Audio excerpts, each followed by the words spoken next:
আমি যা চাই তা আমার নিশানকে আমি মিশনমুখী রেখেছি।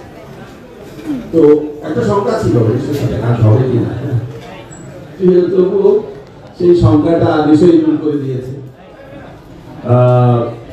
এবং শুরু হয়েছে দীর্ঘ স্ক্রিন পে জার্নিতে পুরো চলতি এবং SDF alpha production producer team involve. তো এই দীর্ঘ ইমোশনাল জার্নি আমার জন্য 10 বছর পর সিনেমা বানাতে আসছি, আবার বিদেশের সিনেমা, এবং একটা গল্প নিয়ে আসছি। সিনসিয়ারলি সৎভাবে গল্পটা বলতে চাইছি। 100% বাংলাদেশে নির্মিত, 100% বাংলাদেশের শিল্পীর দ্বারা নির্মিত, সমন্বয়ে নির্মিত।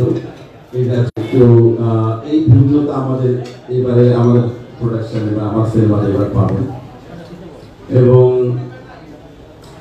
আমরা আমাদের দেশের সর্বোচ্চটা দিয়ে নির্মাণ করেছি। এটি সৎভাবে একটি গল্প বলার চেষ্টা করেছি।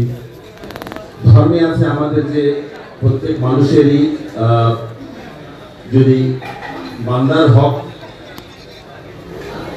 আল্লাহর হক আল্লাহ মাফ করেন, বান্দার হক আল্লাহ মাফ করেন না। এটা ক্ষমাটা মানুষের, যিনি ক্ষতিগ্রস্ত হয়েছে তার যারা পরিবার পরিজন আছে তারা অন্তত ক্ষমা চাইবার হকটা রাখে। যতক্ষণ পর্যন্ত কেউ তাকে ক্ষমা না করছেন আল্লাহ তাকে মাফ করবে না। এটা আমাদের ধর্মেই আছে। তো সেটা একটা কিন্তু মানবতার মূল ক্রিয়া, যে অ্যাটলিস্ট ক্ষমাটা চাইতে হবে যে কোনো অপরাধে।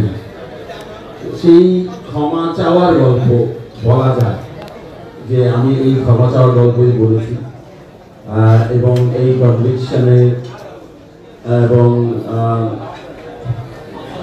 একটা সৎ মানুষের তার সামনে যাওয়ার চেষ্টা, মানুষের সৎ হওয়ার চেষ্টাটা গল্প বলেছে। আশা করি আপনাদের ভালো লাগছে।